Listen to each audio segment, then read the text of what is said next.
Hello and welcome to New Filmmakers Los Angeles. Hope you're all doing well. Very lucky to be joined by Deante Gray with his amazing film, Loving Byron. Hey, Deante. Hey, what's up, Danny? How you doing? Good. And for those that haven't seen Loving Byron, or if you want to see a bit more again, let's take a look at the clip. What's the emergency? Unc gonna kill me if I... What are you doing on the floor? What's this? What do you mean, what's this? I mean, what is it? You can't be serious. I'm pregnant, Byron. Wait, what? Are you sure? 2 lines means I'm sure. Well, say something. We gonna have a baby. I mean, I don't know. We gonna have a baby. What should we name him or her? It might be a girl. I don't think we should name a girl Byron. That's a little. You know what? Byron. Deante, I'm so thankful you are back with us after everyone loving Byron at the film festival. Such an awesome film, and I'm so glad that I get to talk to you today. But for those that haven't seen Loving Byron, tell us a brief synopsis. Yeah, well, first off, thank you for having me again. Loving Byron is pretty much a coming-of-age story about a young 17-year-old who's moved to the middle of nowhere with his girlfriend. She gets pregnant. He's trying to figure out what all he can do and how far he's willing to pretty much provide for her. Well, I mean, I thought the moment that I literally turned on the film and I started watching it, like I was just engaged. I was just in it. I was just lost in this world and what they were going through and the experiences, and just, it was amazing. Like I was just like, and then I thought, hang on a minute, who's behind this? Is this not like some kind of seasoned director of 30 years? And I'm like, it's young Deante Gray. Okay. Oh, okay. Man. And just, I couldn't believe it. And someone so young that, has just wrote such an amazing story with such heart and such, and realness and connectivity. It was amazing. For you personally, in saying, right, where did the inspiration come from, and when did you make the decision to say, I need to turn this idea into a film? Yeah, I think you mentioned heart, and I think that's a lot of just who I am, just growing up and like my background and stuff. So when it came to, deciding what kind of film I wanted to make, I was struggling a little bit because this was my thesis film, and I wanted to do something cool and such, something outside of the box.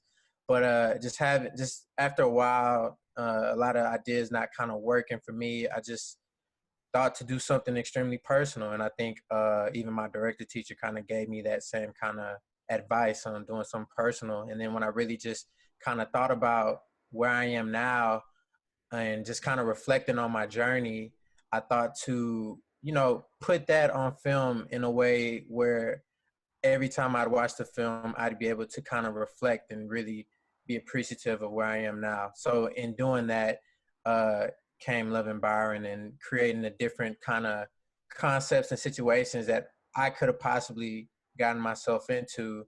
But, just, and a lot of times I like to say where I am now is in large part due to lucky decisions I made. Like I never was any better than anybody, any smarter, more talented, more athletic, none of that. Just a lot of the decisions I collectively made along the way just luckily didn't send me on a path of destruction where otherwise people who I grew up with, who are literally just like me, just as talented, unfortunately went another way. So it was an important piece in that sense. And when I decided to make the piece and really kind of unpack how I got to where I am now, it became a really personal piece with like a lot of heart. So I think that's Deante is all about the heart in your work anyway. So and as a person as well. But I mean, I couldn't believe that this was again a student film, but a student film that stands out and has such a great story. And again, it was very well written and well directed, but some fantastic actors. Like I was just like, I am in this right now. But they have taken me on a journey. Explain a little bit how you brought your cast together, because they really just stole the show. Yeah, so I'm kind of new to LA. And when I moved out here, the main character who you see, who's playing Byron, he's actually my best friend and somebody I grew up with. Oh, he's really? I didn't know. Yeah, yeah. So Cool. yeah, so literally he's been in like a couple of my like, you know, like my student films. Like I've always been like, hey, yeah, you know, because he's an amazing actor in himself. He's actually a NAACP theater award winner for, he did a play called Beer Cotton. So he's always been amazing. So when I was writing the script, I had him in mind, and he's just the most incredible friend that you can never have. And I sent it to him, and he was like, "This is amazing. Like, we have to do this." And I think in large part, getting him on board really allowed us to really pull out the heart and everything within the script, because he knows me just as much as I know him. So him being my main, that was incredible. And the person who's playing this girl is actually his girlfriend in real life.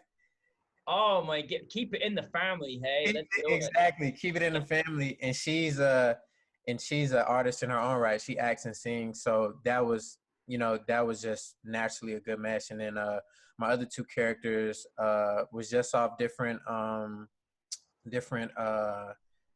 casting websites. And I think the neat thing about those were, these were very kind of unlikely people to be seen in these situations. So it was unique when I casted them, how they brought a certain flavor to the character that I didn't initially expect, and I didn't necessarily write to what their personalities was. But it was so, during the casting process, they were so engaging, and they brought such a different perspective to me that I was like, all right, if I get the same feeling, then I think the audience, if it works for me and it works for the audience, then I know we're something right, and we'll win. So that's kind of how it was. It was just a feeling. And when we all got together for the first table reading, I just kind of knew, like, all right, I'm working with some dedicated, really down to earth people. And, that's always something that's important with me, is trying to work with people you'll naturally get along with. Yeah. And what I mean, what's so fantastic, obviously working with someone like your best friend and everything else, which is one thing, and then obviously having these new people that you're part of your film world now, and you're all creating and working together. I mean, I think you brought up, without saying it, that trust is such an important thing in making this project. But what was it like, kind of like, as a director, and when you're literally doing several scenes that have a lot of heart in it, have a lot of thought, a lot is going on in the circumstances.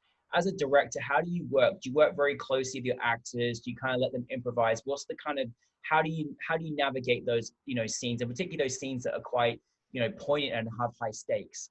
Yeah.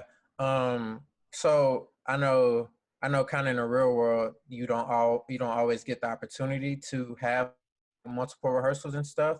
So the rehearsal period was definitely a blessing, because my actors got to see how I worked, and I got to see how they worked. So when it came to being on set, there was a trust factor that, okay, I can get pretty close and really kind of say these things to get this type of result, in a way, as we were, kind of talking back and forth. And it's just knowing in the scenes where it's a lot of heart, knowing when not to press too much, and knowing when to just trust your actor, because you casted them. So if you need that emotion and you need that level of focus, that they'll be able to bring it out. And I think that I never want to press up on an actor's process too much. I just want to give them a couple nuggets here and there, and let them find what both want.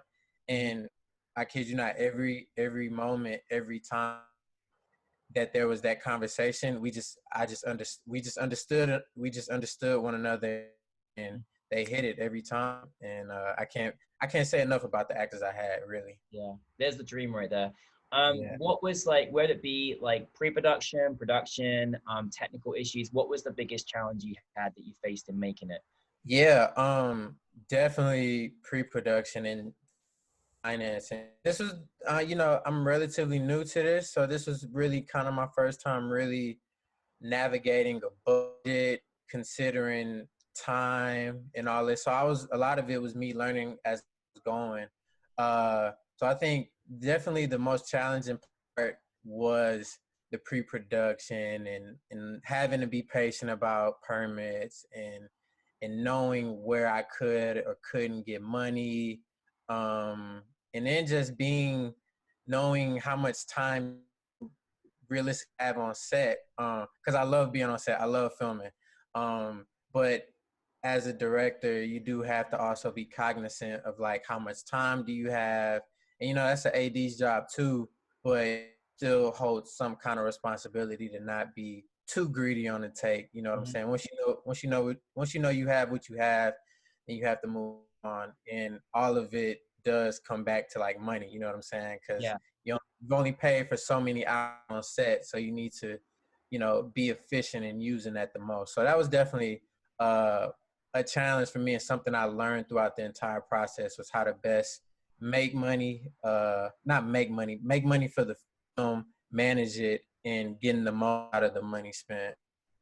Well, you know, one of the things I've loved getting to know about you is firstly how humble and modest you are about everything and the people that you work with, and I think that's going to serve you, you know, continue to serve you a long way in your career because it's just who you are. But it's so amazing to hear about your journey. You're from the great Houston of Texas, and you know, you actually started in a whole different field and then moved into filmmaking, and I think you have such a wondrous journey to inspire others, but also just to being a consistent inspiration as well yourself. And I think also overcoming certain things in your world that changes your path, like all those things, and just keep going at it. Like, how is your journey thus far as a filmmaker now, like, you know, been effective on you, and just, you know, how the fact that you haven't born into Los Angeles, so you came from a different place, and just understanding and navigating the film industry, how has that journey been for you? Yeah, I think like you mentioned, like kind of my background and where I came from, it's definitely helped prepare me for how tough, difficult it really is to really break into the industry.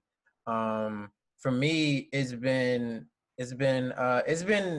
lucrative and cool just because coming out here, I'm naturally a very kind of introverted person, and being out here has kind of forced me to kind of break out of that shell. Because even as I was mentioning earlier about asking people for money, I never want to be like a burden to people and constantly like get on their nerves. But you know, if you really want to get stuff done out here, you really kind of have to put yourself out there and really just put yourself out there. And I've learned, and I've really kind of been learning how to train myself to do that. I'm not the best at it yet, but it's something I'm still like learning and stuff like that. So that, and you know, I just don't know. I just don't know everything there is. I don't know who to contact, and I just don't know everything that I think I should know for somebody that's trying to really break into the business. So a lot of it is me kind of figuring it all out. But one thing I can say is, you know, even, you know, my upbringing, and even like as I was playing football, is what I can control is my work ethic and how much stuff that I do. So I know I always have that, and I'm always working on the other network part of it and stuff too. So Yeah, to your credit. So I mean, to your credit, I mean, I think that's what's so fantastic is that, you know, you apply your mind, Deante, and you do it. And I think that's such an important thing for us all to remember. And, you know, overcoming, you know, just life, and just like, you know what, there's hurdles in the way, but I'll jump over them and I'll get to them when I get to them, you know. And I think that's, you know, something that's really strong to have as a filmmaker. So I'm just curious for you personally, what did you want your audience to take from your film? Yeah, that's a good question. If nothing else, I wanted just to create a level of empathy for, you know, people who look like me, and really, you know, I wanted people to really kind of see how fast a lot of us have to quote unquote become adults, and have to make these, for lack of a better term, life or death decisions pretty much. And in like, and we're not we're not like a bad group of people. We're humans, and we go through these everyday struggles like everybody else. But I think that we, because of how the world works, and because the cards that African Americans have been dealt, the inception of America, we have a harder, we have a longer way up. So we have to do, we have a lot more to struggle before we can actually get to those levels of success and stuff like that. And we have in these in everyday life, we have these life or death like kind of like decisions and whatnot. So I really just wanted for one African Americans to see themselves in these young characters, and also to develop a level of empathy for all the characters really, in what they have to decide like on a day-to-day basis just to survive. You know what I'm saying?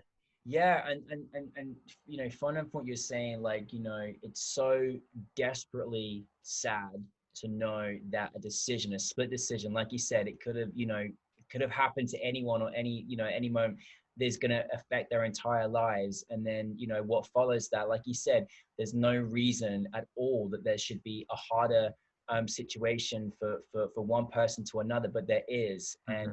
And I'm so glad that you made that film to just, you know, whether it be empathetic or something that people can relate to. It was an important film to put out there, and there should be more understanding every single day of what one has to go through, that has you know, to suffer a harder journey, and how we undertake that change. And you know, and I was thinking watching a film, I was like, oh my goodness, what happens if Byron goes to jail, and how's that going to be? There needs to be prison reform. What happens to, you know, to her? She's a single teenage mom, you know, that is, you know, having to suffer by herself, and how difficult more is it going to be for her? And you Yeah. know, all these things that I kept thinking, and just kept thinking, oh my goodness, there is going to be such an unfair path and journey, and that is where we need to change. You know, this country, society, everything, and how things have been laid out, and how we need to move forward with that. And so I took Yeah, so much from it. of course, yeah. No, I was just gonna say it's a domino effect, you know. Yeah.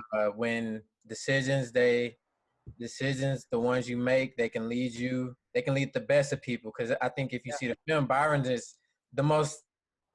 He's a kid, man. He's just a kid, Sweet guy, yeah.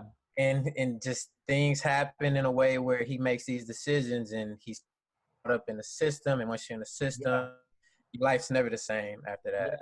no, I know, and I think it made, you know, there are so many people out there that got cards dealt like Byron, and Mm-hmm. and like they're currently in jail for way lesser things than even what he went through. And you know, I think it's, you know, it's a self-reflection of the country, and how things, you know, continually day by day need to, you know, enhance and change. And so I love that story for so much, so many levels to it, you know, and I love it, you know, I love it. um what was it like? Because I know you just put it out there, and you obviously at the New York Film Academy, etc., etc. What was it like, you know, sharing your film with an audience? We loved it in NewFilmmakers LA. What's the experience been like for you? It's been great. Definitely just getting emails, and you know, even through the virtual screening, feeling like people really related to the film. They really felt something, and if nothing, they liked the film. You know, that's, I think, at the most basic level of an artist, you want people to like your stuff. So you know, that felt good. Just hearing people's different, you know, takes from it, including yours, like those conversations like really mean a lot to me, because if it makes me feel like, all right, I didn't make this film in vain. Like I was able to move people, and people actually liked it. So it's been incredible, the reception, for sure.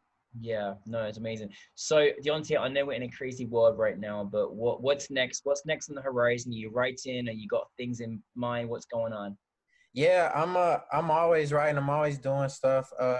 Right now I have a comedy pilot that I'm working on with with a friend of mine. We're getting that actually going, and we're in the casting phases of it. It's gotten really good like reads from people, so I think we're gonna go ahead in terms of production of that.